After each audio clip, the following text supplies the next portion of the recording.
Bonsoir à tous. Le compte à rebours.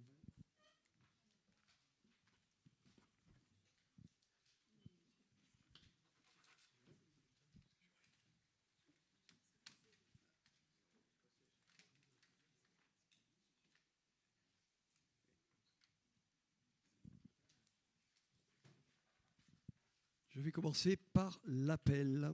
Donc, Monsieur Benjamin Bagère, Madame Monica Laugier, Monsieur Jean-Charles Peraldi, Monsieur Olivier Freinet, Madame Christine Petruccelli, Monsieur David Darmon, Madame Gisèle Amédéo Paschi, Madame Sandra Chessotti, Monsieur Albert Luciano,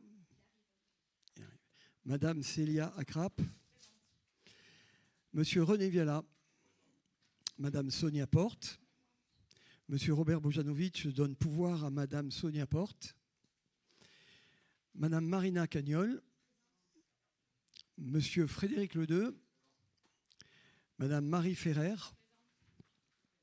Monsieur Florent Favier donne pouvoir à Monsieur Olivier Freinet, Madame Caroline Chétrit, Monsieur Antoine Poteau, Madame Maria Lettieri, Monsieur Christophe Trojani, Madame Patricia Bonifaci, Monsieur Steve Betty donne pouvoir à Monsieur Marco Fugaro, Madame Catherine Baraja Fredolini, Monsieur Marco Fugaro, Madame Claudine Coquelove et Monsieur Jean-Louis Baucher. Après Madame et Messieurs les élus, Mesdames et Messieurs, avant d'entrer dans le vif de l'ordre du jour, je voulais déjà vous dire qu'on est ici ce soir parce que la rate classique, cet événement de qualité, nous oblige à nous retrouver dans la salle des mariages pour une question d'installation. Je souhaite vous faire un point sur plusieurs dossiers en cours dans un souci de transparence et de clarté vis-à-vis de nos concitoyens et de l'ensemble de l'Assemblée. Sur la mobilité douce, nous avançons. L'extension des services des vélos électriques est en cours de validation. Nous sommes en contact direct avec la directrice de la mobilité de la métropole. Et je peux vous dire que le dossier est en bonne voie. Nous vous tiendrons informés dès que les arbitrages seront rendus, mais très bientôt. Sur la proximité avec les habitants, une nouveauté importante, à compter de maintenant, les adjoints assurent une permanence tous les vendredis. La mairie est ouverte en réception sans rendez-vous. Venez donc nous voir, parlez-nous de vos préoccupations. C'est ça la démocratie de terrain. Sur la sécurité, et c'est un sujet majeur pour notre commune, nous avons engagé un ensemble de mesures concrètes. D'abord, un audit complet de nos caméras de surveillance a été demandé au CSU. 50 caméras sont d'ores et déjà identifiées comme obsolètes et devront être remplacées par des caméras à 4 têtes. Par ailleurs, certains quartiers ne sont aujourd'hui pas couverts. Je pense notamment à la Vieille Ville, à Saint-Michel, au secteur de la table d'orientation. Nous souhaitons corriger cela.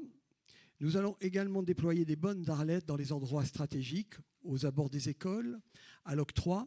Alors ces bornes sont équipées d'un bouton d'alerte et d'une caméra intégrée. C'est un outil simple, visible, rassurant. Sur le terrain, nous voulons davantage de présence humaine. Plus de policiers à pied dans les rues, un renforcement de la police municipale les week-ends et les jours fériés, en nombre et en présence. Nous avons demandé une subvention pour l'achat de 3 vélos électriques. Dès que nous la recevrons, nous ferons cet achat. Et à partir de 2027, Villefranche bénéficiera d'un 5e CRS en période estivale. Ça, c'est un vieux souvenir. Ouais. Nous créerons également un poste de police fixe aux Marinières. Avec un policier en permanence sur place, nous y affectons un des policiers qui est à l'octroi. Mesdames, Messieurs, vous l'aurez compris, nous agissons et nous rendons compte. C'est pourquoi à chaque conseil municipal, nous ferons un point d'avancement sur nos dossiers. Pas de promesses, des actes, leur suivi. Et je voulais aussi vous dire que les projets structurants que nous avons présentés pendant la campagne sont en étude et vont petit à petit se mettre en route. Voilà, je vous remercie et nous pouvons maintenant passer à l'ordre du jour. On va désigner le secrétaire de séance. comme d'habitude, la plus jeune, Célia Akrap.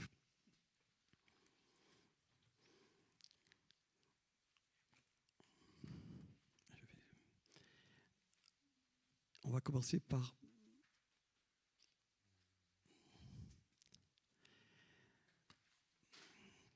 la première délibération, numéro 1. L'objet, c'est recours à des bénévoles dans le cadre des activités de service public de la commune. Approbation de la convention, type d'accueil d'un collaborateur occasionnel de service public.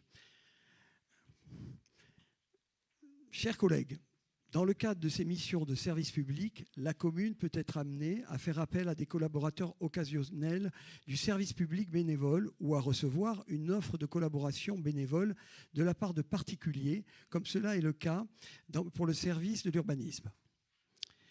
La notion de bénévole n'est pas définie par la réglementation, mais résulte de la jurisprudence qui a déterminé les conditions dans lesquelles le particulier se voit reconnaître la qualité de bénévole du service public. Les conditions sont les suivantes. Apporter une contribution effective à un service public dans un but d'intérêt général. Intervenir de manière effective, justifiée et en qualité de particulier. Agir de façon temporaire et gratuite pour le compte de la collectivité avec laquelle le bénévole n'a pas de lien direct de subordination. Afin d'apporter un cadre juridique sécurisé à l'accueil d'un collaborateur occasionnel du service public, il convient d'adopter une convention type qui pourra être adaptée à chaque situation. Je vous propose de décider le recours des bénévoles occasionnels du service public dans le cadre d'actions ou d'activités liées à des missions de service public, d'approuver le projet de convention type d'accueil d'un collaborateur occasionnel du service public qui est annexé à l'ordre du jour, et de m'autoriser à signer la dite convention. Y a-t-il des questions? Qui est contre? Qui s'abstient? Qui est pour? La convention est adoptée. Deuxième délibération, les festivités Biagini, contrat de co-réalisation. Madame Laugier. Merci, Monsieur le maire. Chers collègues, l'association La Compagnie Jacques Biagini propose à la commune depuis plusieurs années des spectacles d'art vivant au début de la saison estivale à la citadelle de Villefranche-sur-Mer. Dans le cadre des festivités Biagini sont ainsi programmés les spectacles des élèves des ateliers Biagini, les créations artistiques des troupes amateurs et les créations de troupes professionnelles ou invitées. En 2026, la compagnie Jacques Biagini propose la représentation du spectacle de sa troupe professionnelle, Jules et Marcel, Rému, Pagnol, une éternelle amitié, d'après la correspondance de Jules Murer et Marcel Pagnol, qui revient d'une première année de tournée dans la région Sud-PACA et en Occitanie. Ces festivités se tiendraient le vendredi 5 et le samedi 6 juin 2026 dans différents espaces de la citadelle, auditorium, théâtre de verdure et cours de la citadelle. Les répétitions générales sont programmées à partir du lundi 1er juin jusqu'au samedi 6 juin en fonction des différents spectacles. Considérant l'intérêt que peut représenter pour la commune cette manifestation en termes d'offres culturelles, je vous propose d'approuver le partenariat de la commune avec l'association La Compagnie Jacques Biagini pour l'organisation de cette manifestation et d'approuver les termes du contrat de co-réalisation dont le projet a été joint en annexe de l'ordre du jour et d'autoriser Monsieur le maire à le signer. Y a-t-il des questions? Y a-t-il des personnes contre? Qui s'abstiennent? Qui sont pour? Merci pour l'unanimité. Délibération 3, Gala de danse des excellences le 25 juillet 2026, co-réalisation avec l'association Amorphous Danse Compagnie, Francesco Cursi. Madame Laugier, c'est à vous. Merci, Monsieur le maire. Dans le cadre des animations estivales, la commune a souhaité proposer un spectacle de danse classique et contemporaine de grande qualité dans l'écrin en plein air du théâtre de verdure de la Citadelle. Après une première édition en 2025 du Gala des Excellences, prix Danse Côte d'Azur, imaginé par Francesco Cursi et Alessio Passaquindici, l'association Amorphous Dance Company, Francesco Cursi, propose de se produire pour une deuxième édition le samedi 25 juillet 2026 au Théâtre de Verdure de la Citadelle, avec une programmation allant des grandes variations classiques aux créations contemporaines et réunissant des danseurs professionnels internationaux, mais aussi les élèves du Pôle national supérieur de danse Rosella Hightower. Considérant l'intérêt que cet événement peut présenter pour la commune en termes d'offres culturelles, la commune et les organisateurs ont envisagé un partenariat qui prendrait la forme d'un contrat de co-réalisation dont le projet était annexé à l'ordre du jour. Les principales dispositions de ce contrat sont les suivantes. Engagement de la commune coproducteur. Mise à disposition du Théâtre de Verdure de la Citadelle de Villefranche, installation et répétition générale le vendredi 24 juillet, représentation le samedi 25 juillet et démontage le dimanche 26 juillet. Mise à disposition des salles de danse avenue Georges Clemenceau et au gymnase des Glacis les vendredis 24 et samedi 25 juillet pour les répétitions des artistes. Prise en charge de la technique liée au spectacle, recouvrement de la scène par un plancher de danse, son, lumière, permanence et astreinte électrique. Prise en charge du personnel de sécurité obligatoire inhérent au lieu de représentation, plan de communication, frais de restauration de l'équipe artistique et technique pour la répétition générale et la représentation, droit d'auteur. Engagement de l'association producteur. Direction artistique de l'événement, production de l'événement entièrement monté, prise en charge des frais liés à la production du spectacle, cachet, transport, déclaration des artistes, etc. Conditions financières. Le coproducteur assurera la billetterie du spectacle du samedi 25 juillet 2026, selon les dispositions de la Régie de recettes, manifestations artistiques et culturelles. Catégorie 1, 30 €. Catégorie 2, 20 €. Tarif réduit en catégorie 2, 15 € pour les élèves du Conservatoire intercommunal de musique et des arts de Villefranche-sur-Mer. Et gratuité pour les moins de 12 ans. Le partage des recettes de billetterie se fera de la manière suivante après paiement des commissions de plateforme billetterie, SACEM, SACD, CNM par le coproducteur. 90% au profit du coproducteur, 10% au profit du producteur. Les dépenses prévisionnelles de la manifestation à la charge des co-contractants s'élèvent à 42 330 €, budget prévisionnel. Le coproducteur contribuera à concurrence de 32 470 € et le producteur à concurrence de 9 860 €. Je vous propose de décider la conclusion d'un contrat de co-réalisation avec l'association Amorphous Dance Company, Francesco Cursi, selon les dispositions figurant au contrat dont le projet est annexé à l'ordre du jour. De fixer le prix des places au tarif indiqué ci-dessus et d'autoriser Monsieur le maire à signer le dit contrat. Y a-t-il des questions? Y a-t-il des personnes contre? Qui s'abstiennent?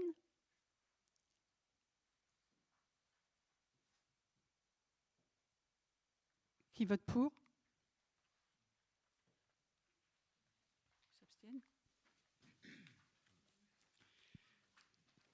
Quatrième délibération, don d'une œuvre de Rian Schneider, acceptation.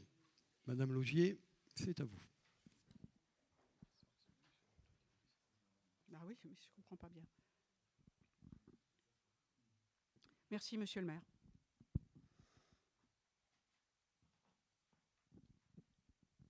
À l'issue de l'exposition consacrée à l'artiste Rian Schneider à la Citadelle, Centre d'art et musée durant l'été 2025, qui a rencontré un large succès public avec plus de 22 000 visiteurs, l'artiste et sa galerie Almin Reich Gallery ont exprimé le souhait de faire don à la ville de Villefranche d'une œuvre réalisée dans ce contexte. Après échange avec la direction du musée, il est apparu opportun d'accepter ce don, tant pour sa portée symbolique que pour son intérêt patrimonial. Cette œuvre présente en effet une cohérence particulière avec les collections municipales, dès lors qu'elle a été conçue spécifiquement pour la citadelle et en dialogue direct avec ce site. Son entrée dans les collections permettrait ainsi d'enrichir de manière pertinente le fonds d'art contemporain de la ville. Le choix de cette pièce a également été guidé par des considérations de conservation préventive et de gestion des réserves. Sa matérialité en pierre constitue un atout en termes de stabilité et de conservation. Par ailleurs, ses dimensions raisonnables permettent de limiter son impact sur les capacités de stockage dans un contexte où l'équipe du musée fait déjà face à des contraintes de réserve. Ce don s'inscrit donc dans une logique à la fois scientifique, patrimoniale et pragmatique. Cette acquisition se fait à titre gracieux, mais les frais de douane doivent être réglés à hauteur de 1 000 € maximum, documents en cours de réception et sommes inscrites au budget 2026, afin d'apurer l'importation de l'œuvre en importation définitive auprès de la douane en France. Le document de reçu de donation doit être signé par le maire.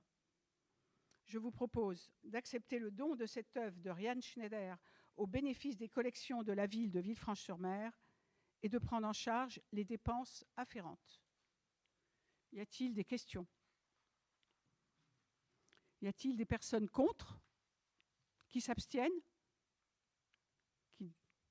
Personne pour. Merci pour l'unanimité. Délibération suivante. Boutique des musées, dépôt, vente, convention temporaire avec la galerie Eva Vautier. Madame Laugier, vous avez la parole. Merci, monsieur le maire. La commune avait conclu en 2024 un partenariat avec la galerie Eva Vautier afin de proposer divers produits à la vente à la galerie des musées de la Citadelle, quai Courbet, et à la boutique des musées. La convention de dépôt-vente étant arrivée à échéance, la commune souhaite poursuivre ce partenariat permettant de proposer à la vente une sélection de produits de l'artiste Ben, qui a marqué Villefranche par son action dans le groupe Fluxus, invité régulier de la CEDI qui sourit, rue de Mai, dans la vieille ville. À cette fin, il convient de passer une convention de dépôt-vente avec la galerie Eva Vautier, qui produit les œuvres et les produits dérivés de l'artiste niçois Ben. Les produits proposés à la vente et leurs tarifs, vous les avez dans la grille, je crois que je ne vais pas toutes les dire, c'est Ben. Vous avez les prix de vente et les sommes reversées aux déposants.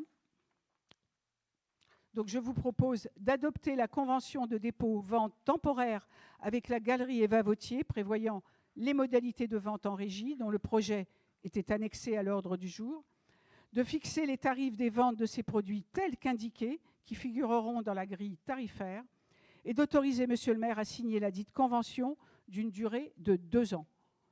Y a-t-il des questions? Y a-t-il des personnes contre? Qui s'abstiennent?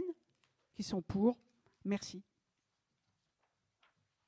Délibération suivante. Office de tourisme métropolitain Nice-Côte d'Azur, convention de coopération. Madame Laugier, si vous reste de vous ne m'avez pas vu depuis longtemps, mais là, j'avoue que vous m'entendez. Merci, monsieur le maire. L'Office de tourisme métropolitain Nice-Côte d'Azur, l'OTCM, NCA, développe une stratégie de promotion du territoire qui s'appuie sur l'événementiel. Il convient de noter que le tourisme est une des principales activités économiques du territoire. En 2026, la commune de Villefranche-sur-Mer accueillera 6 événements majeurs pouvant être identifiés comme générant une fréquentation touristique dans la métropole. La rade classique, dont la 5e édition est programmée du 1er au 3 mai 2026, tout est 2026. Les festivités Biagini, programmées le vendredi 5 et le samedi 6 juin. La Crème Festival, dont la 7e édition est programmée du 26 au 28 juin 2026.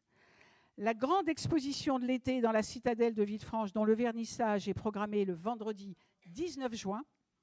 Les nuits musicales de la citadelle, dont un concert est programmé le jeudi 16 juillet. Le gala des excellences, prix Danse Côte d'Azur, programmé le samedi 25 juillet.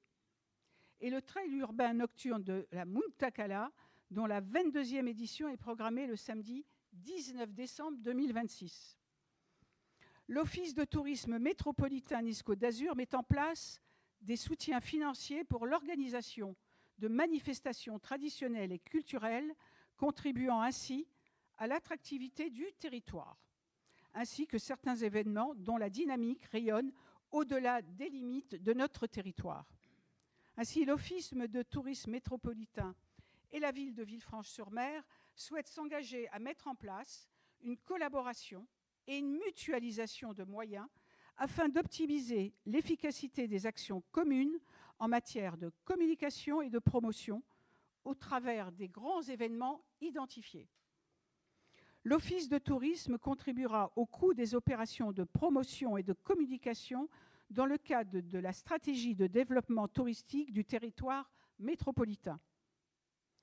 Le tableau de répartition des coûts et contreparties annexé à la convention de coopération était joint en annexe de l'ordre du jour. L'aide financière de l'OTM s'élèverait à 87 756,60 € TTC. Considérant l'intérêt que peut représenter cette collaboration pour la commune en termes de soutien économique, je vous propose de bien vouloir approuver les termes de la convention de coopération dont le projet était joint en annexe de l'ordre du jour et d'autoriser Monsieur le maire à signer ladite convention. Y a-t-il des questions ?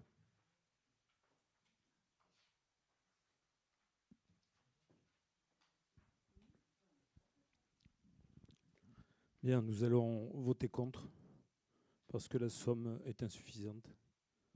Nous avons mis en place cette coopération l'an passé qui repose sur l'argent de la taxe de séjour, donc de la contribution des Villefranchois. Vous savez que l'argent de la taxe de séjour est recueilli par l'Office du tourisme métropolitain.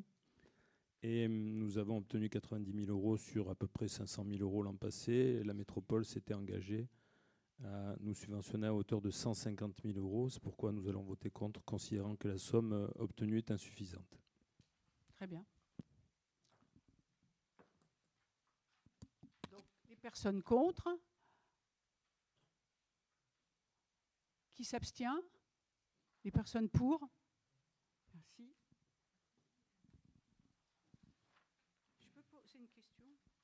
Je peux vous poser une question ?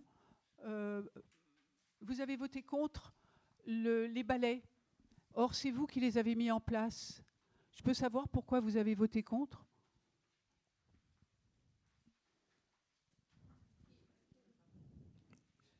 À qui est-ce que vous posez la question, madame ? À vous.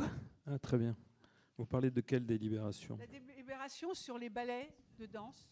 Vous parlez du gala de danse des excellences. C'est ça. Nous nous sommes abstenus. Oui, mais c'est vous qui les avez mis en place. Et donc, vous votez contre ? Non, nous nous sommes abstenus. Vous êtes abstenu, oui, bien Les mots ont un sens, madame. Oui. Vous êtes abstenu, mais c'est vous qui les avez mis en place. J'ai bien compris, madame. Oui. Nous nous sommes abstenus pour une raison très précise.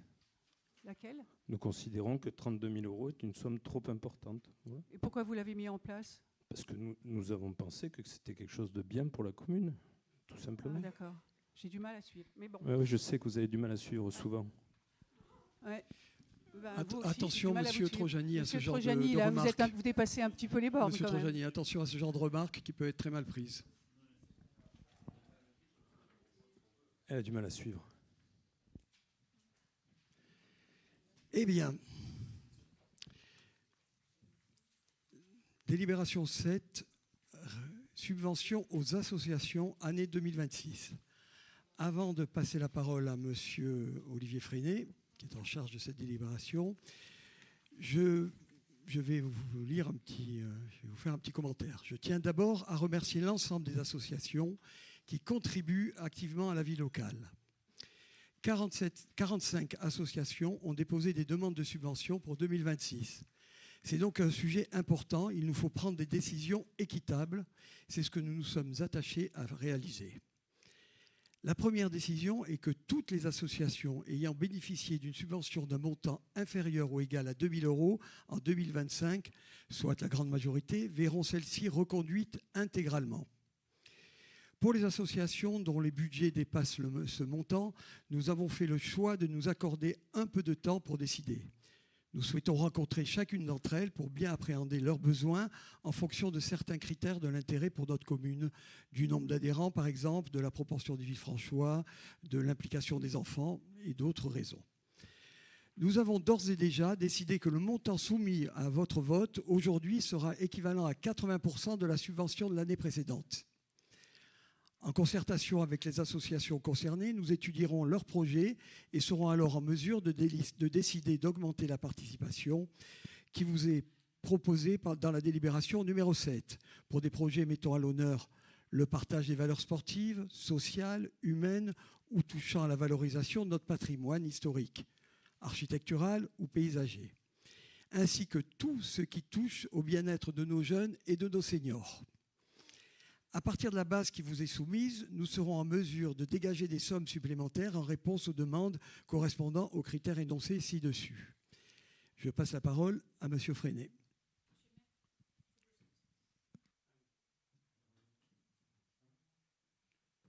Merci, Monsieur le maire. Donc, chers collègues, la ville de Villefranche-sur-Mer soutient au mieux les associations de la commune.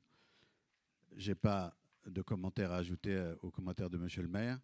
Je crois que vous avez tous compris le sens de prudence et de souhait de mieux connaître les associations. Quelquefois, ce sont des noms sur une liste et nous avons envie de les rencontrer, ce qui est tout à fait logique et compréhensible.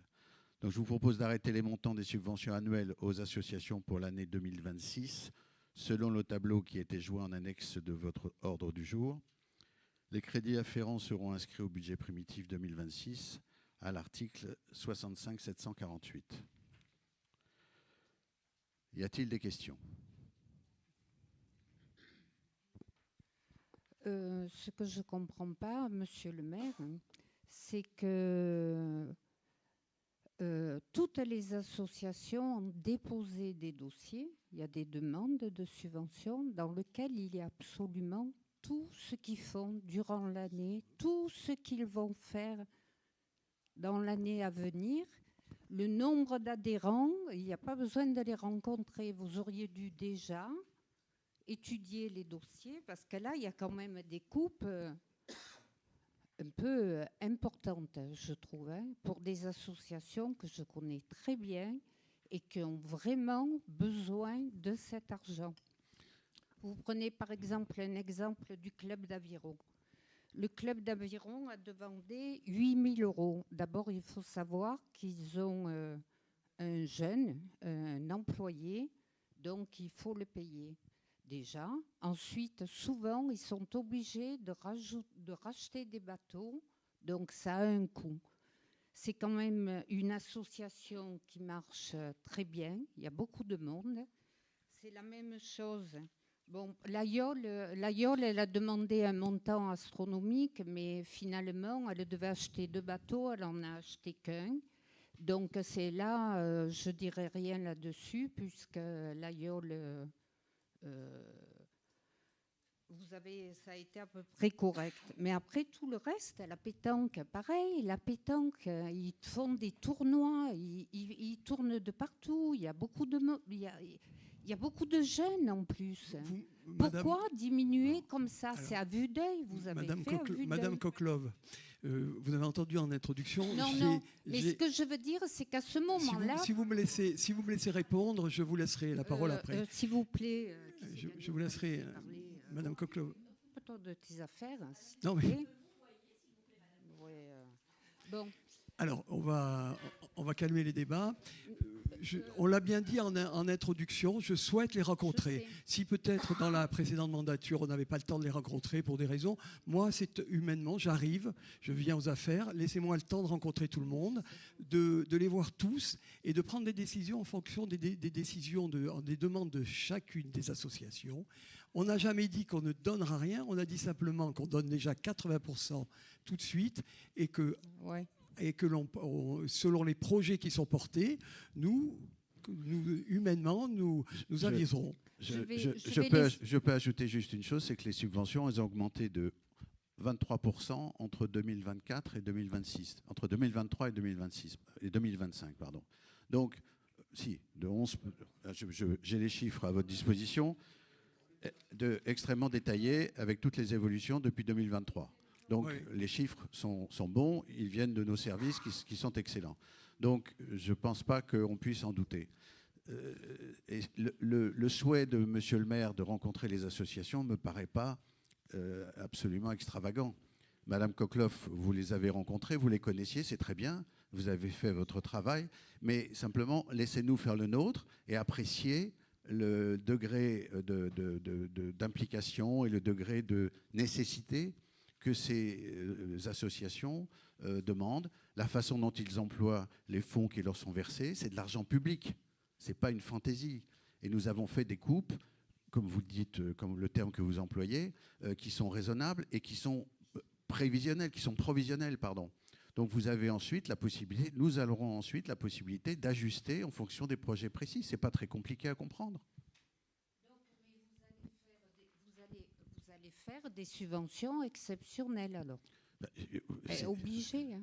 Oui, bien sûr. Ça rentre dans le budget primitif, on est d'accord? Oui, mais c'est ce que vient de dire Monsieur le maire, que nous allons les rencontrer et qu'ensuite, en fonction de projets précis, nous allons pouvoir ajuster et en comprenant la façon dont est employé l'argent public, c'est-à-dire l'argent des contribuables. Et quand vous dites que ça a augmenté, vous pensez qu'on a augmenté comme ça pour leur faire plaisir? Mais regardez, on reviendra. Écoutez-moi, attendez, laissez-moi parler, s'il vous plaît. Allez-y, on reviendra dessus lorsque vous aurez regardé les dossiers, d'accord?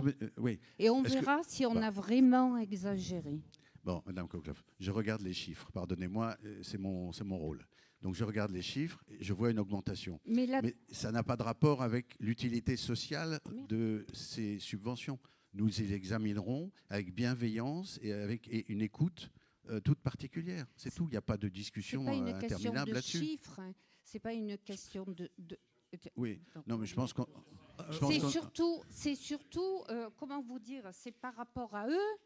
Si on augmente leurs subventions, c'est qu'ils en ont besoin. Madame Cockloff, on l'a pris. Vous avez l'air de dire qu'on a augmenté en 2026. On va le prendre en compte. Moi, c'est factuel. Voilà.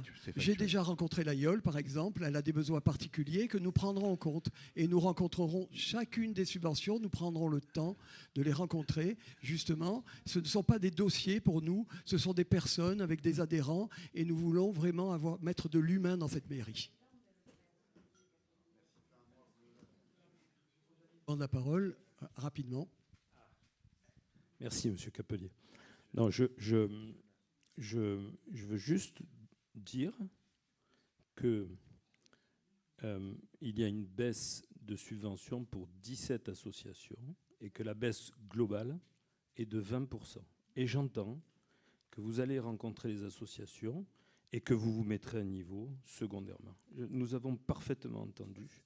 Nous en prenons acte et nous espérons qu'à la fin, il n'y aura pas de baisse de subvention des associations. C'est tout ce que nous voulons dire.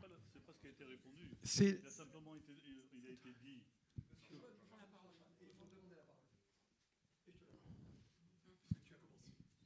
Excusez-moi, monsieur le maire, excusez-moi. Ce qui a été dit, c'est que toutes les associations qui touchaient une somme supérieure à 2 000 €, dans un premier temps, on faisait une baisse de 20% de leurs subventions, dans l'attente de les recevoir et de connaître leurs objectifs et leurs buts. Et à partir de là, on réadaptera éventuellement le budget. Oui, je pense que tout le monde avait compris. Donc, Monsieur Peraldi, nous formons le vœu qu'à la fin, il n'y ait pas de baisse de subvention pour les associations. C'est simplement ce que j'ai dit. Tout à fait, monsieur Trojani. Merci, merci à vous. On passe à la délibération suivante. Ah, il faut un vote, pardon. On a oublié de vote. Monsieur Freinet. Je peux intervenir juste, s'il vous plaît? Je pense qu'on a... Non, mais c'est... Monsieur le maire vous a répondu. Oui, merci. C'est simplement dire... Non, monsieur le maire vous a répondu que les questions étaient terminées. On va pas... Sinon, on est là jusqu'à 20h, 21h. Donc, qui est... Y a-t-il des questions? Nous les avons eues. Qui est contre? Qui s'abstient? Qui est pour? Donc la délibération est adoptée.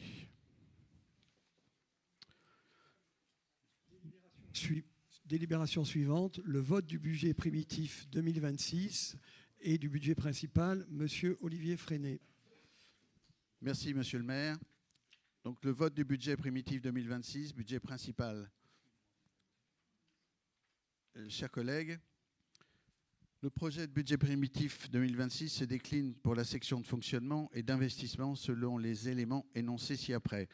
Section de fonctionnement, 16 100 981,08. Section d'investissement, 11 659 538,93 euros. Ce budget fait suite au débat d'orientation budgétaire qu'on a eu ici et au vote du compte financier unique. Il reprend le résultat de clôture 2025, les restes à réaliser en section d'investissement et l'affectation des résultats. Il s'agit d'un budget primitif prévisionnel qui se décompose comme suit. Section de fonctionnement, les dépenses de fonctionnement s'élèvent à 16 100 980,08. Elles correspondent à toutes les dépenses nécessaires au fonctionnement des services communs. Il s'agit de dépenses qui reviennent régulièrement lors de chaque exercice. On peut distinguer les charges à caractère général, les charges de personnel et frais assimilés, les autres charges de gestion courante et les charges financières et exceptionnelles. Enfin, les dotations aux provisions et les dotations aux amortissements qui sont également des charges de fonctionnement participant à l'autofinancement de la commune. Les dépenses de fonctionnement comme suit. Les charges à caractère général, 2 968 603,58. Les charges de personnel et frais assimilés, 7 340 290. Atténuation de produits, 822 000. Attribution de compensation négative, 304 000. C'est une somme que nous payons à la métropole. J'ai entendu dire que certaines communes voisines avaient une attribution de compensation positive. On a quelque chose peut-être à négocier là. On a ensuite le prélèvement de la loi SRU, 410 000. On a le reversement du forfait post-stationnement, 16 000. Le fonds de péréquation des ressources communales et intercommunales, 85 000. Et autres restitutions au prélèvement, 6 000. Les autres charges de gestion courante, 1 714 718 000.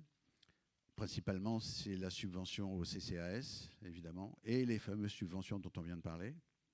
C'est de l'argent public. Il faut faire attention quand on le dépense. Les charges financières, 111 800. Les charges exceptionnelles, 19 000. Les provisions pour dépréciation des actifs circulants, 65 000. Le virement à la section d'investissement, 2 439 569,50. Et la dotation aux amortissements, 620 000. Les recettes de fonctionnement s'équilibrent à 16 100 981,08. Bon, le budget d'une commune comprend essentiellement recettes de fonctionnement et de dotation de l'État, les impôts, fiscalité directe ou indirecte, les compensations fiscales, les produits d'exploitation issus des services publics et les subventions. Les recettes de fonctionnement se répartissent comme suit. Les produits de services des domaines et ventes directes, 1 435 000. Ce sont les régies, les parkings extérieurs, les zérodateurs. Les produits de la fiscalité locale, 11 130 000.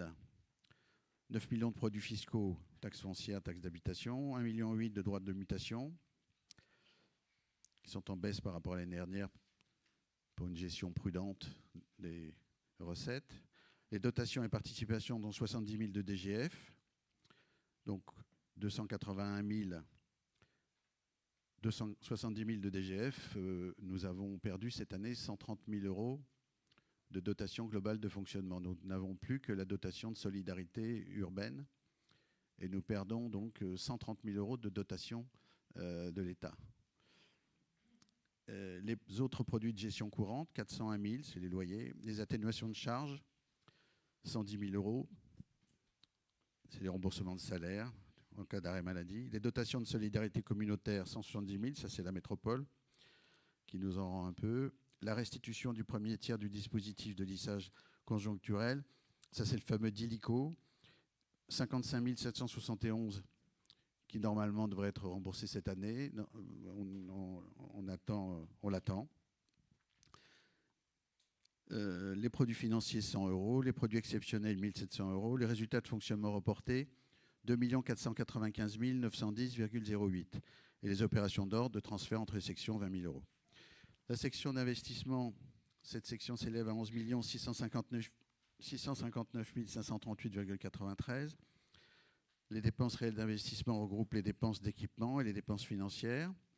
Dépenses d'équipement s'élèvent à 5 455 318,08, auxquels il faut ajouter les restes à réaliser de 2025 pour un montant de 826 148,53. En fait, c'est les travaux de la citadelle qui n'ont pas encore été effectués principalement. Elles comprennent essentiellement des opérations qui enrichissent le patrimoine de la commune et se repartissent de la façon suivante. Immobilisation incorporelle, 286 960. Les immobilisations incorporelles concernent principalement l'opération suivante. Plan communal de débroussaillement, 20 000. Études dans le cadre de divers projets, 200 000. Ce sont des études, c'est un montant forfaitaire qui est calculé selon un ratio qui nous permet ensuite d'affecter et de ventiler ces études de la façon dont le souhaite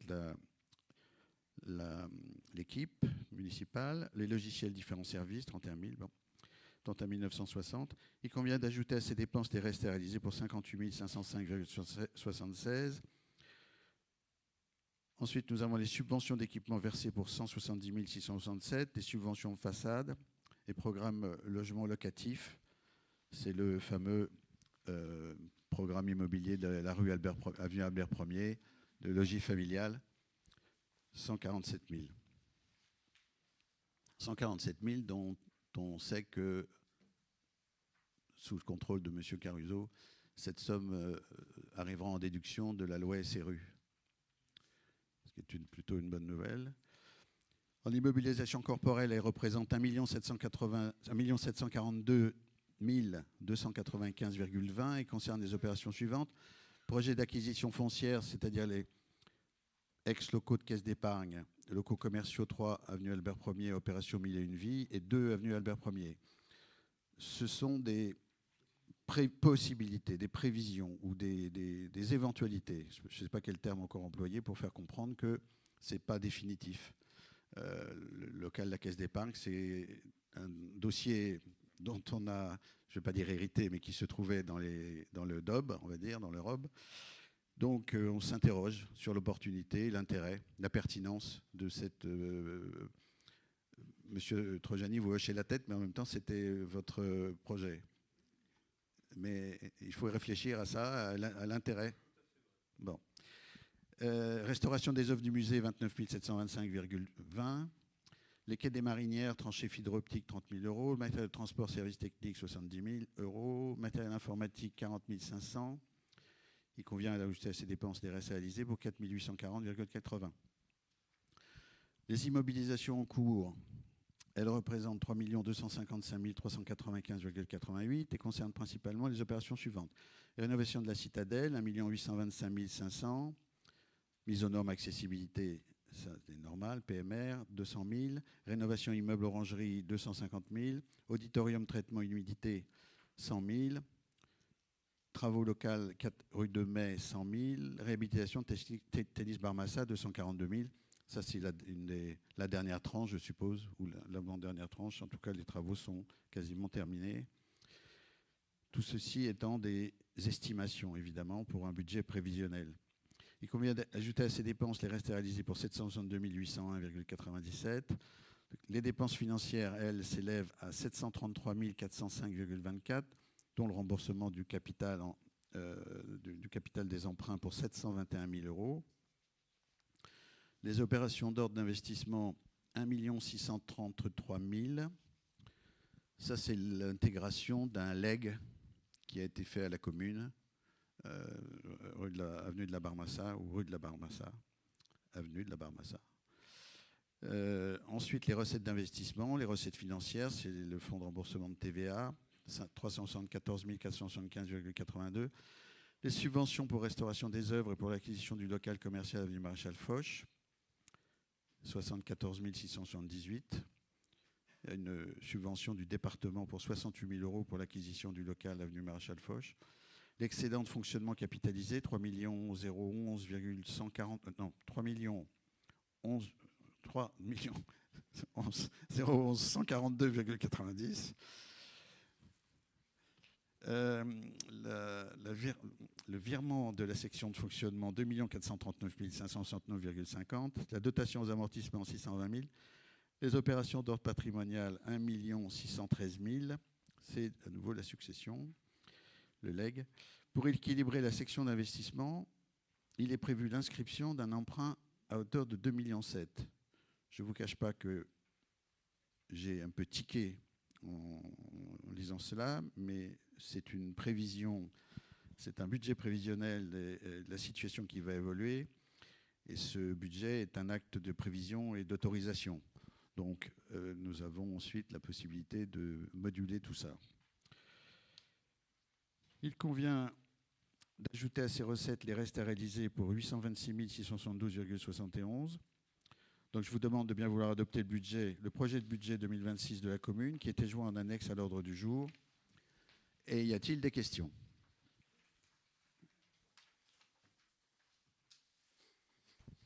Oui, merci. Bonsoir à tous. Alors, concernant les charges à caractère général, par rapport au DOB, il y a une légère diminution, puisqu'on avait prévu 3 100 000 au DOB, on avait parlé de 3 100 000. Donc, je vois qu'il n'y a aucune augmentation concernant les fluides. Or, on sait que c'est une dépense censée être fluctuante, plutôt à la hausse. Vous avez peut-être l'intention de faire des économies d'énergie. Je ne sais pas.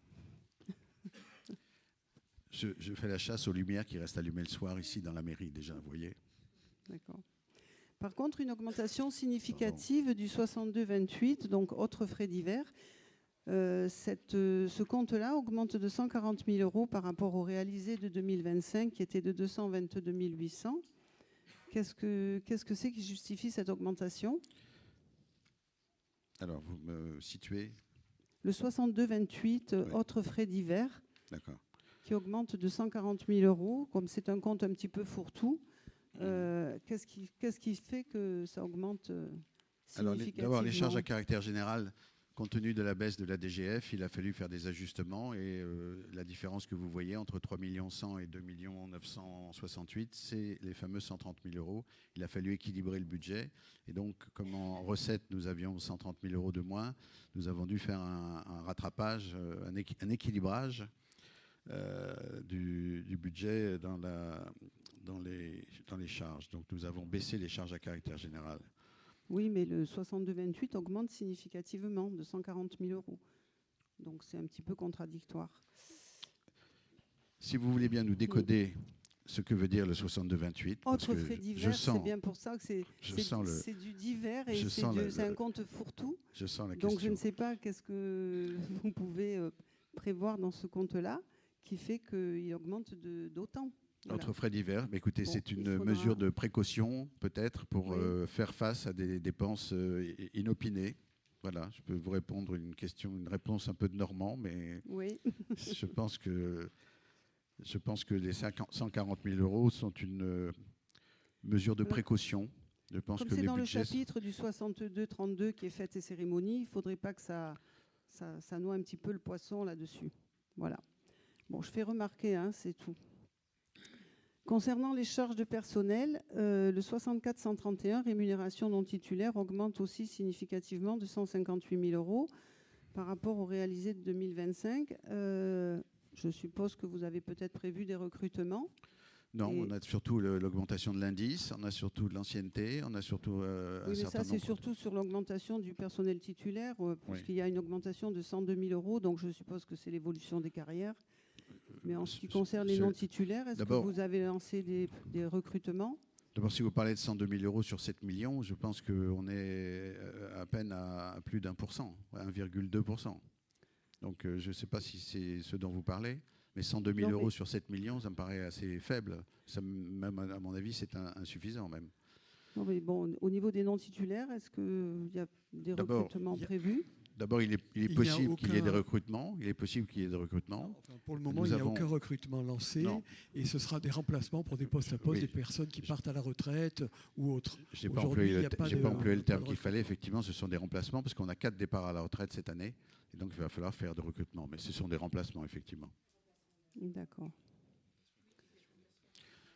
Oui. Et vous savez que vous avez des augmentations très importantes des cotisations retraite de 4% par an sur les 3 années qui viennent. Oui. Mais là, comme je prends compte par compte, on n'en est pas aux cotisations de retraite. Là, c'est simplement les rémunérations du personnel. Hein, voilà. Si les rémunérations de personnel n'augmentent que de 120 000 euros, je ne pense pas qu'on soit... Oui, bien sûr. C'est pour ça que je suis surpris du chiffre qui est, à mon avis, trop faible. Je pense que l'augmentation doit être un peu plus importante compte tenu de l'indice. En tout, ça fait 260 000 euros, hein, si on ajoute les deux. 102 000 et 158 000. Bon, passons. Au niveau, donc, l'indemnité des élus, bien sûr, 26 000 euros, c'est ce qui représente l'indemnité du maire. Les créances en non-valeur, c'est pareil. Pardon vous pouvez répéter, je n'ai pas entendu ce que vous avez dit. Les indemnités des élus, il y a une augmentation de 26 000 euros par rapport au réalisé de l'année dernière, mais c'est normal. Je veux dire, c'est l'indemnité de... D'accord. Je rappellerai que on revient sur le sujet de la semaine dernière. Oui, si on revient sur ce sujet, je rappellerai que M. Trojani, pendant son premier mandat, s'est payé pendant tout le mandat et un peu du deuxième mandat, en prenant beaucoup plus que ce que je prends actuellement. Ce sont des observations sur le budget. Hein. Donc voilà.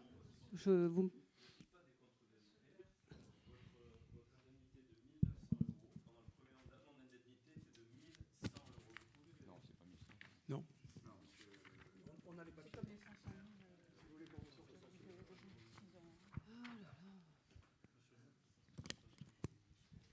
Je reviens aussi sur les subventions de fonctionnement. Parce que sur les subventions de fonctionnement, donc le tableau fait ressortir 164 990. Or, sur la ligne budgétaire, vous prévoyez 267 550, soit une différence de 103 000. Est-ce qu'on peut penser que c'est donc ce que vous allez rajouter aux associations dans le courant de l'année? Non. C'est un budget primitif, prévisionnel, et qui n'a pour objet que de donner des grandes lignes, qui sera ajusté, qui sera sans doute modifié. On a prévu aussi, vous pouvez m'interroger sur le budget des travaux de la Citadelle à 1,7 million. Et compte tenu du timing, il est peu probable qu'on puisse faire les travaux, 1,7 million d'euros de travaux sur le chemin de Ronde ou ailleurs avant la fin de l'année. Donc, si vous cherchez à voir 6 mois à l'avance dans un budget prévisionnel, vous risquez d'avoir beaucoup de surprises. On a effectivement des grandes masses. J'ai vu à un moment donné le remplacement des portes vitrées du parking de la Barmassa à 200 000 euros. Vous ne m'interrogez pas là-dessus, mais moi, je me suis interrogé en premier en disant que ça me paraissait totalement exagéré. On n'est pas encore au parking. On n'est pas encore au vote du parking, des stationnements. Mais là, enfin, moi, la différence entre le tableau des subventions et ce qui a été prévu au budget, 103 000 euros, c'est quand même une somme. Et donc, voilà, si elle est pour les associations, tant mieux. Tant mieux. Tant mieux, mais vous voilà. voyez qu'on en a sous le pied. Donc. Mais tout dépendra de la qualité des projets qui seront proposés.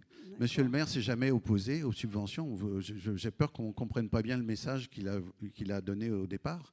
On ne s'est jamais opposé aux subventions. On veut comprendre où va l'argent des contribuables. C'est la seule raison.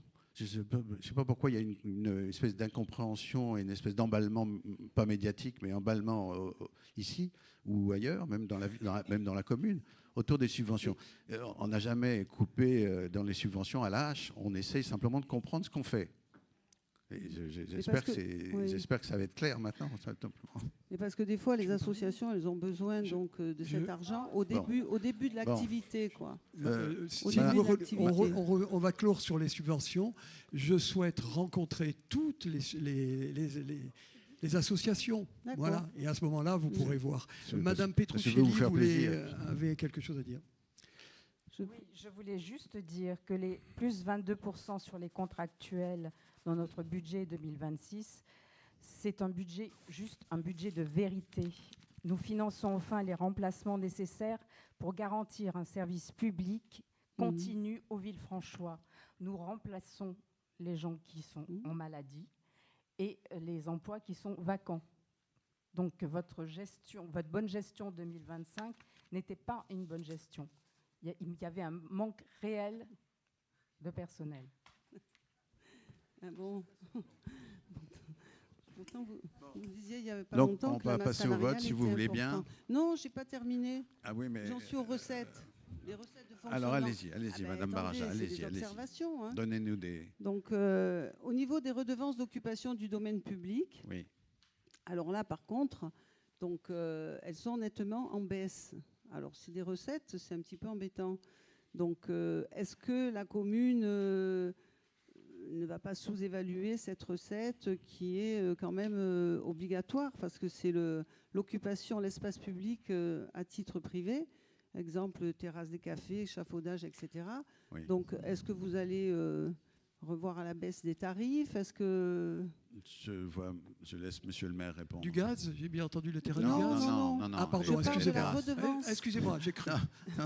La n'en parlez redevance pas. d'occupation du domaine public, qui sont des sommes qui sont versées à la commune pour l'occupation à titre privé de l'espace public.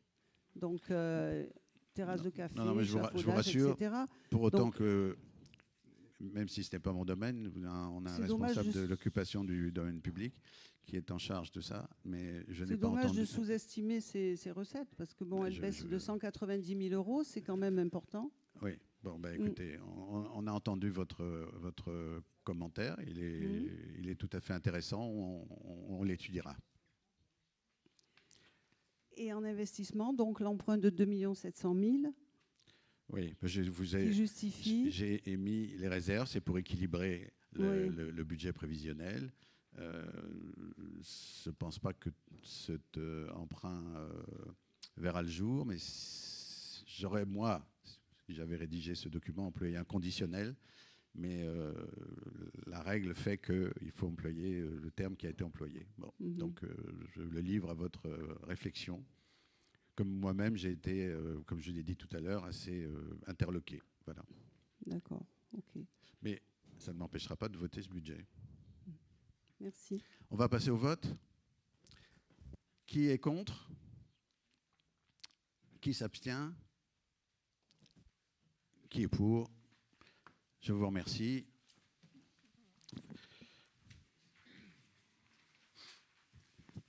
Monsieur le maire, c'est à vous. Délibération numéro 9, vote du budget primitif 2026, budget annexe des parcs de stationnement Wilson, Marinière et Barmassa. Rapporteur, Monsieur Freinet. Merci, monsieur le maire. Chers collègues, le projet de budget primitif 2026 des parcs de stationnement Wilson, Marinière et Barmassa se décline selon le détail ci-après. Comme vous le savez, ce sont les parkings barriérés. Les sections d'exploitation, 2 466 514. Section d'investissement, 1 986 410. Ce budget fait suite au débat d'orientation budgétaire et au vote du compte financier unique. Il reprend le résultat de clôture 2025, les restes à réaliser en section d'investissement et l'affectation des résultats. Le budget primitif prévisionnel se décompose comme suit. En section d'exploitation, 2 466 514.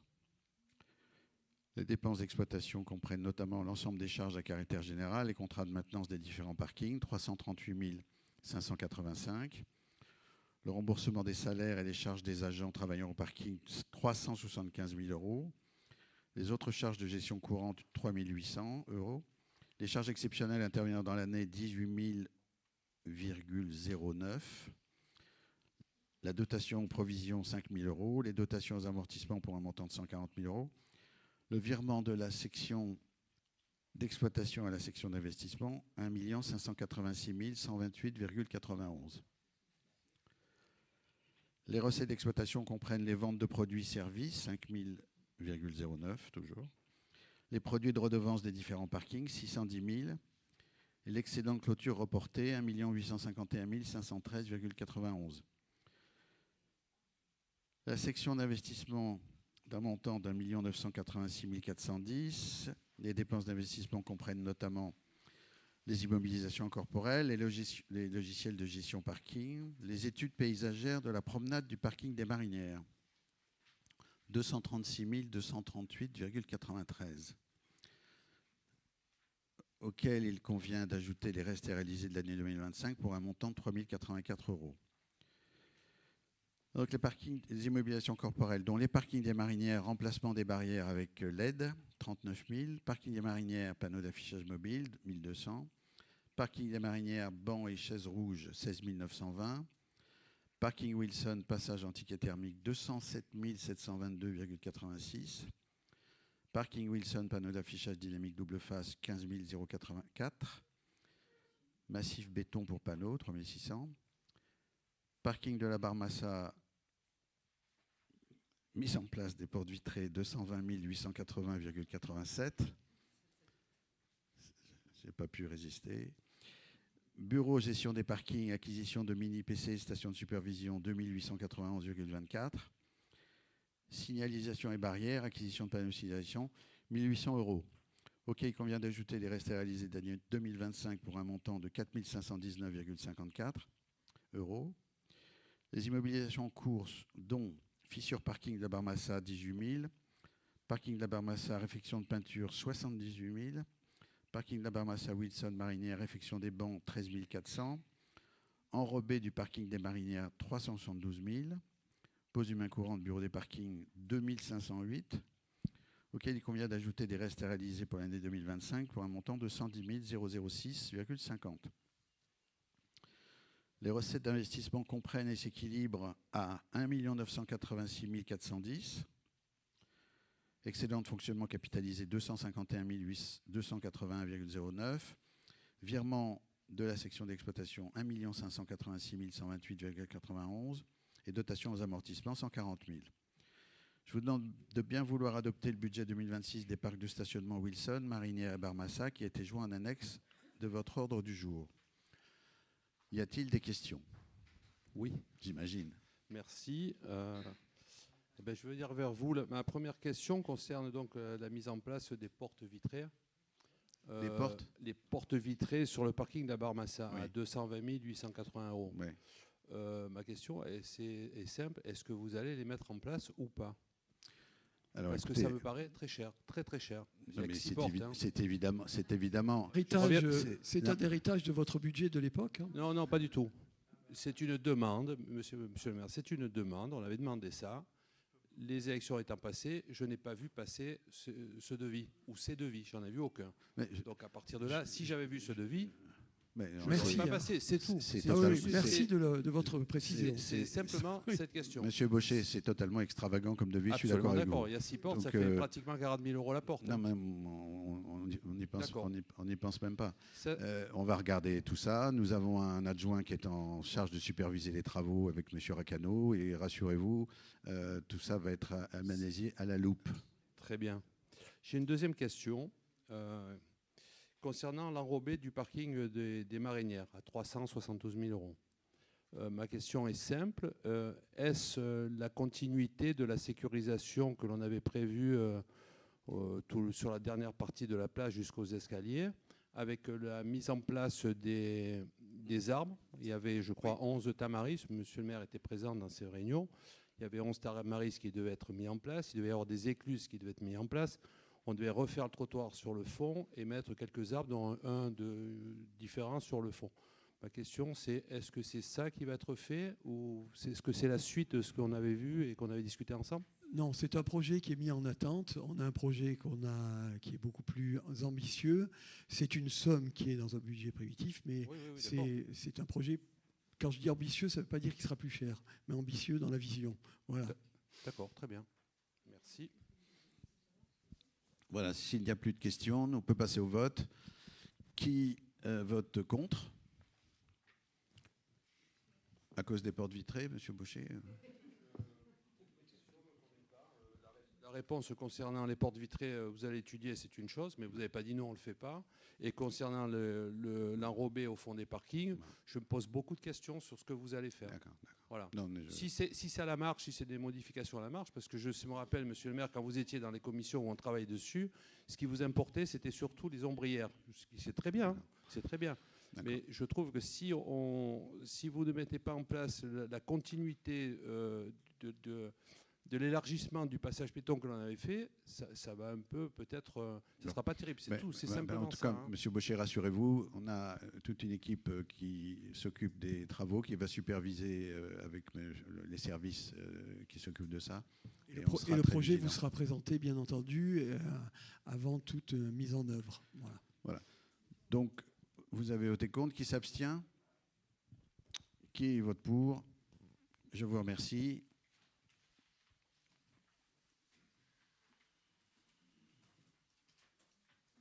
Délibération numéro 10, vote du budget primitif 2026, budget annexe des mouillages. Rapporteur, Monsieur Freinet. Voilà, c'est la fameuse SMEL. Chers collègues, qui bénéficie d'une autonomie financière, mais pas juridique.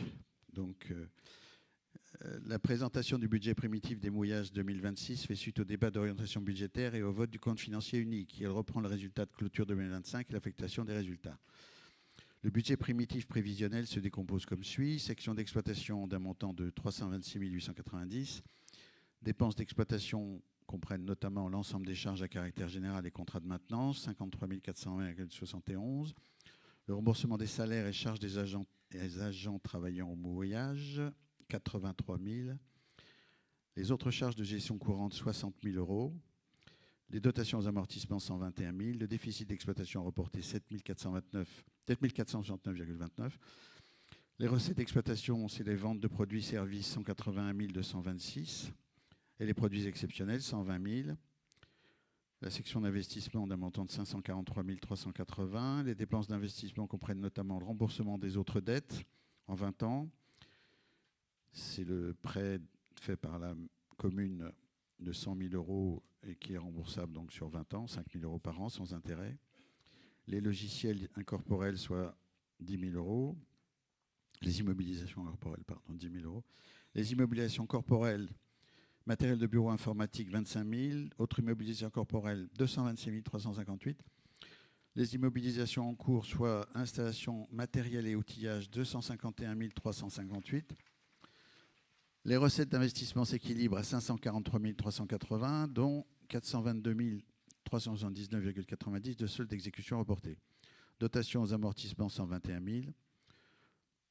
Le conseil d'exploitation des mouillages sera amené à émettre un avis sur les prévisions budgétaires préalablement au vote des budgets. Je vous demande de bien vouloir adopter le budget annexe 2026 des mouillages qui était joint en annexe de votre ordre du jour. Il n'y a pas écrit vote en bas. Il y a un vote là-dessus. Alors, oui, une question, mais... Ah, ben, je ne sais pas, moi. Y a-t-il des questions? Une. C'est pas vraiment une question, c'est... Dans ce bureau, je trouve dommage pour la transparence politique, je dirais, qu'il n'est pas un élu de l'opposition. C'est votre droit, vous ne l'avez pas fait. Nous avions mis quelqu'un de l'opposition pour... Voilà, en toute transparence. C'est simplement ça, je trouve dommage. Mais oui, Monsieur Trojani me l'a dit la semaine dernière. Je pense que dès qu'il y aura peut-être une ambiance un peu apaisée, ça viendra. Pas apaisée ? Oui, c'est vrai. C'est vrai. Nous siégeons avec Madame Baraja au CCAS, ça se passe très bien. Il n'y a aucune raison que l'opposition ne soit pas associée. Mais pour l'instant, laissez-nous... Bon, écoutez... Voilà, c'était tout, c'est une remarque. On verra. Nous sommes, comme l'a dit Monsieur le maire lors du premier conseil municipal, nous sommes pour travailler pour l'ensemble des Villefranchois et pas pour une partie. Donc, nous aussi, je vous rappelle. Bon, très bien. Très bien, merci. Alors, y a-t-il des questions? Oui, autre question? Non, c'est simplement, donc, il me semble que la préfecture avait préconisé que ce budget soit intégré au budget principal. Or, je vois que donc, vous ne l'avez pas fait, vous n'avez pas opté pour cette... Non. Pour l'intégration. Je ne crois pas que ce soit la préfecture qui ait préconisé ça. C'est une volonté municipale, mais ce n'est pas la préfecture, à ma connaissance.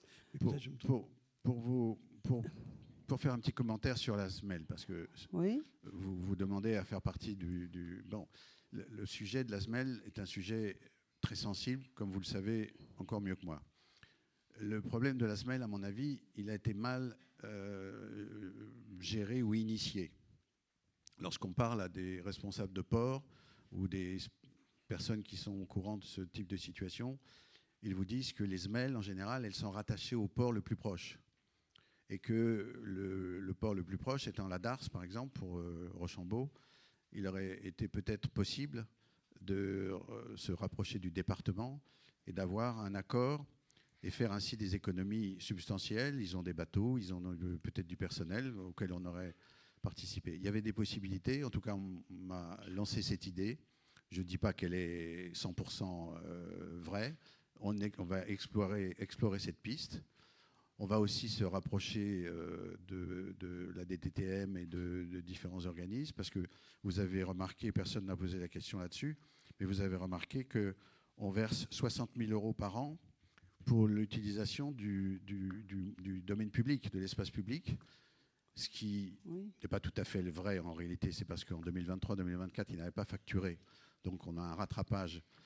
Mais l'idée d'avoir lancé un projet d'intérêt général, écologique, qui protège l'ARAD, à laquelle nous sommes tous attachés, et que nous devons payer à la DTTM ou à la préfecture maritime, je n'ai pas une redevance, me déplaît.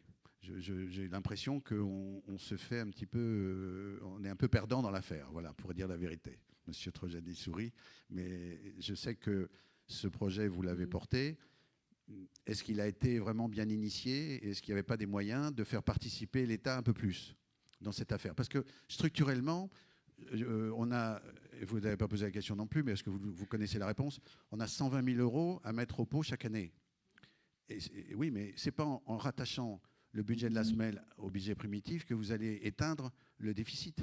Ce n'est pas comme ça. Donc, de savoir d'avoir une page spécifique pour la semelle, moi, au contraire, attire l'attention sur le problème. Si vous le noyez dans le budget principal, on va en perdre la trace. Je comprends votre raisonnement, Monsieur Freinet. Vous voulez que ça soit écrit spécifiquement dans le budget des mouillages. Et donc, vous ne souhaitez pas le rattacher. Pour autant, c'était une possibilité de le faire. Oui, c'est la seule raison pour laquelle nous voterons contre cette délibération. Mais le mettre dans le budget principal n'enlève pas le déficit. Bon, voilà. Ben donc, il faut trouver des moyens de résorber le déficit. C'est ça mon propos. Ce n'est pas de noyer le poisson, sans jeu de mots, dans l'affaire. J'ai été extrêmement choqué, comme vous, que l'État nous demande une redevance de 30 000 € par an.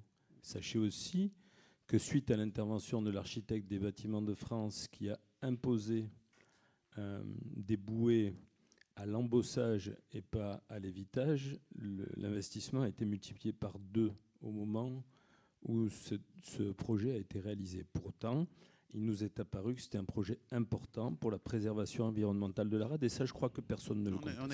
On est tous d'accord là-dessus. On est tous d'accord. C'est pour ça que vous devriez voter pour. Mais ça fait rien. On est tous d'accord sur le fait, mais je pense qu'on pourrait le négocier un peu mieux. Monsieur Freinet, vous faites une question de principe de laisser à part ce budget des mouillages. Nous faisons une question de principe également, c'est tout. D'accord. Mais de toute façon, ce n'est pas moi qui ai l'autorité, c'est monsieur le maire. Donc de toute façon, ce n'est pas moi qui décide, mais je donne un avis. Voilà. Donc, alors, qui est contre? J'ai compris que vous étiez contre. Qui s'abstient? Une personne. Et qui est pour? Merci, je vous remercie. C'est encore moi. Vote des taux d'imposition pour 2026. Délibération numéro 11. Monsieur Freinet.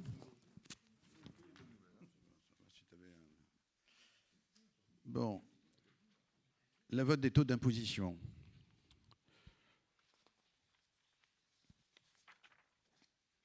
C'est la principale recette de la commune. C'est important.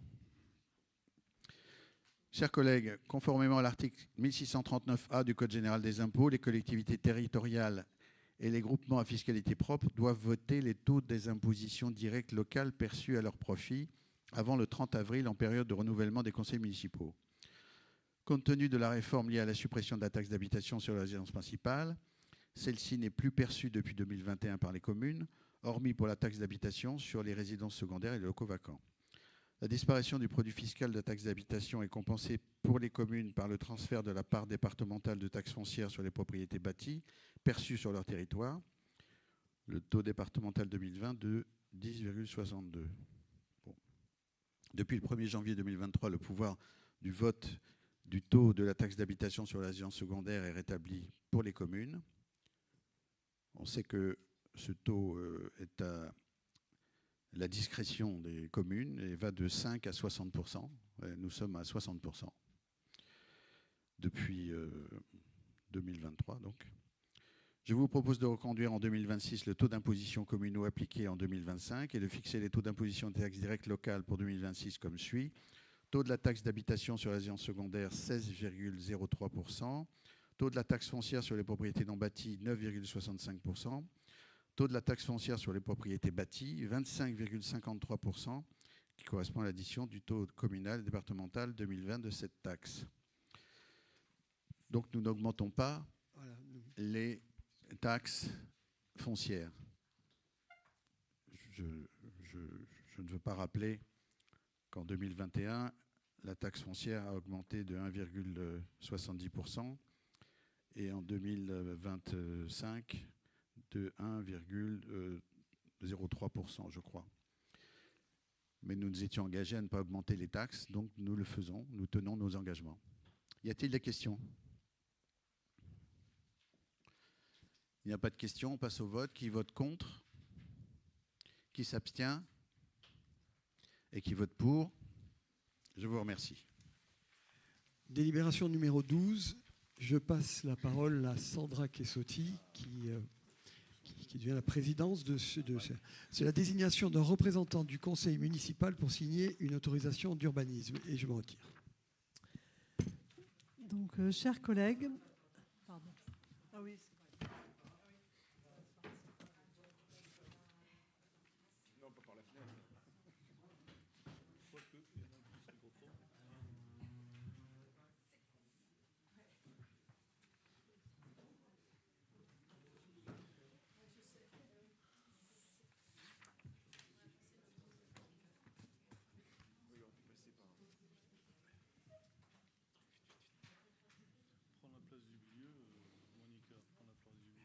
Donc, chers collègues, l'article L 422-7 du Code de l'urbanisme prévoit que si le maire est intéressé au projet faisant l'objet de la demande de permis ou de la déclaration préalable, soit en son nom personnel, soit comme mandataire, le conseil municipal de la commune désigne un autre de ses membres pour prendre la décision.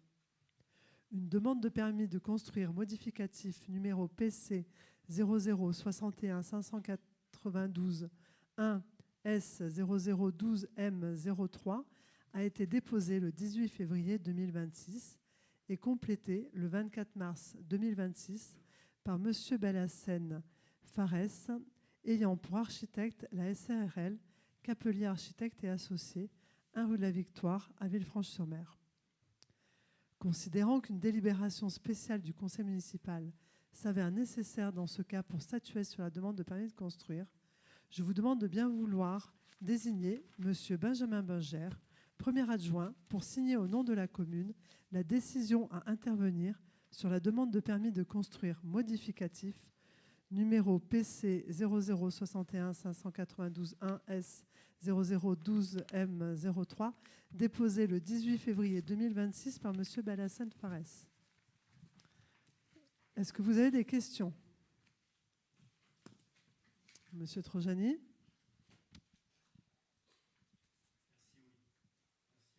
Je voudrais quelques précisions. L'architecte qui a déposé la demande de permis est bien Monsieur Capelier ? Initialement, c'était une demande de permis de construire qui a été déposée le 2 juin 2021. Je parle du PC modificatif. Le PC du 18 février modificatif. 2026, pendant la campagne électorale. Voilà. C'est bien Monsieur Capelier. C'était un dépôt de conformité, en effet. D'accord. Et aujourd'hui, Monsieur Capelier, élu maire, ne peut plus signer ce permis, c'est bien ça ? Et donc vous proposez que ce soit Monsieur Binger qui le signe ? Il va y avoir. Que ce soit Monsieur Binger qu'il Oui, tout à signe. fait. C'est bien ça? Oui, tout à fait. Monsieur Capelier ne pouvant signer ses propres permis, c'est donc moi qui vais signer en me donnant le pouvoir. Très bien. Il n'y a personne d'autre qui a un lien d'intérêt avec monsieur Capelier qui participe au vote aujourd'hui? Non. Non. Très bien. Merci. Merci. Donc nous allons passer au vote. Alors, qui vote contre? Qui s'abstient? Qui vote pour? Je vous remercie. Monsieur le maire. Monsieur le maire est invité à reprendre place.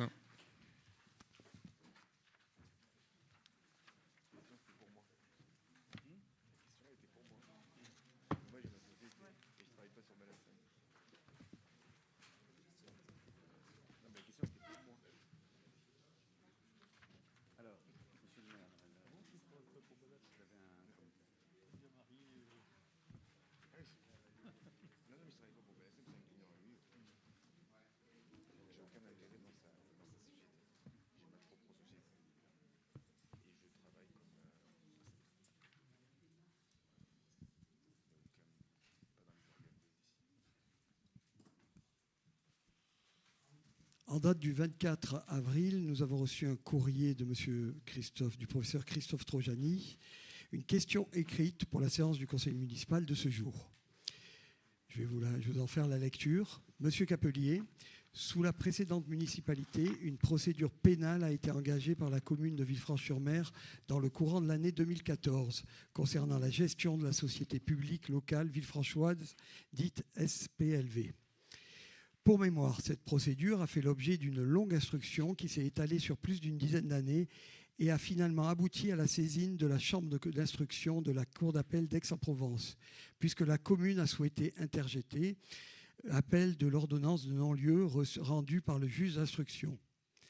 L'article L. 2122-15 du Code général des collectivités territoriales m'habilitait à continuer l'exercice de mes fonctions jusqu'à votre installation programmée le 28 mars 2026. De sorte, ce dossier aurait pu être évoqué lors de l'audience de la Chambre de l'instruction qui était programmée pour le 26 mars dernier. Néanmoins, l'avocat de la commune a, en bonne intelligence, souhaité le renvoi de cette affaire afin que vous puissiez prendre connaissance de l'ensemble des éléments de ce dossier sensible et apprécier les suites à y donner en qualité de maire nouvellement élu. En conséquence, en vue de la prochaine audience, pouvez-vous nous apporter des éclaircissements quant à la volonté de la commune? Entend-elle poursuivre cette procédure ou s'en désister? Monsieur le conseiller municipal, vous avez par courriel du 24 avril 2026 souhaité obtenir des informations au sujet des intentions de la commune de Villefranche-sur-Mer en vue d'audience devant la chambre de l'instruction de la cour d'appel d'Aix-en-Provence le 30 avril prochain. Suite à l'appel formé par la commune contre l'ordonnance de non-lieu rendue par un juge d'instruction dans le dossier de la SPLV. Toute procédure judiciaire ayant un coût financier, nous nous interrogeons sur le coût réel de celle-ci et sur le financement de la commune jusqu'à ce jour. Ainsi, la commune de Villefranche-sur-Mer a demandé à un maître de marquis, constitué sous votre mandat, de solliciter un renvoi de cette audience afin d'obtenir un délai supplémentaire pour analyser ce dossier, tant sur le fond que sur le plan économique, et de prendre une décision éclairée. En effet, aucune communication précise au conseil municipal n'ayant été faite par l'exécutif de la commune sur l'existence et le détail de cette procédure, pourtant en cours depuis 2014, la nouvelle majorité s'efforce de découvrir les aspects depuis son arrivée aux affaires. Toutefois, le délai imparti avant l'audience du 30 avril prochain s'était avéré insuffisant, notamment afin de connaître la position de l'avocat général près de la cour d'appel. Cette demande de renvoi s'est donc avérée indispensable. En effet, il est essentiel pour la commune que la commune puisse avoir une analyse juridique détaillée sur les chances de succès de cette procédure d'appel, au regard notamment de la motivation retenue par le juge d'instruction dans son ordonnance de non-lieu et des réquisitions de non-lieu prises par le ministère public. Je me permets enfin de vous rappeler, monsieur le conseiller municipal, que cette procédure pénale, initiée par la commune depuis 2014, s'est soldée par un classement sans suite de monsieur le procureur de la République près de le tribunal de Nice, puis par une ordonnance de non-lieu rendue par un juge d'instruction. Cela signifie donc que plusieurs magistrats professionnels qui ont travaillé ce dossier ont considéré que les accusations portées par la commune étaient infondées. Pour conclure, avouez, monsieur le conseiller municipal, qu'après autant d'échecs, une réflexion profonde s'impose sur la pertinence ou non de l'analyse que nous portons sur cette procédure. Nous allons donc l'analyser. Nous ne l'avons pas éliminée pour le moment.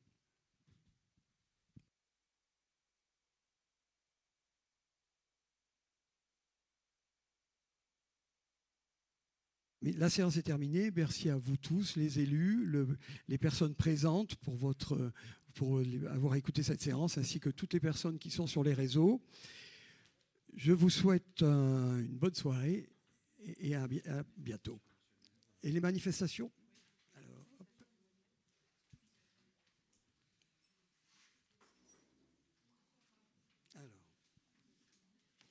Les manifestations du mois de mai. La rade classique le vendredi 1er, samedi 2 et dimanche 3. Je ne dirai pas encore une fois que c'est un bel événement. Voilà. Le mercredi 6 mai, l'atelier numérique gratuit cybersécurité. Le vendredi 8 mai, la cérémonie de la victoire du 8 mai 1945.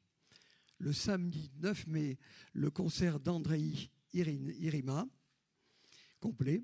Le vendredi 15 mai, l'atelier numérique gratuit sobriété numérique. Le samedi 16 mai, Citadelle Art, grand match d'impro, à 20h à l'auditorium de la Citadelle, dans le cadre du printemps musical, avec le concours de l'Association des Amis de l'Orgue et de la Musique. Vendredi 22 mai, à 20h, Église Saint-Michel, répertoire Jean-Sébastien Bach, Vivaldi, Corelli, Bibert et Debois-Mortier. Dimanche 24 mai, à l'auditorium de la Citadelle, répertoire Mozart, Schumann. Entrée libre. Samedi 30 mai, le nettoyage des plages et des fonds marins à la plage des Marinières à 9h. On espère vous y voir nombreux. Le samedi 30 mai, la fête des Mets, et là aussi on espère vous voir nombreux, à 18h, place Félix Poulan. Danse, chant des écoles, des enfants des écoles, Panmania Party. Réservation avant le 22 mai auprès du comité des fêtes. Soirée dansante. Merci pour votre écoute et à bientôt.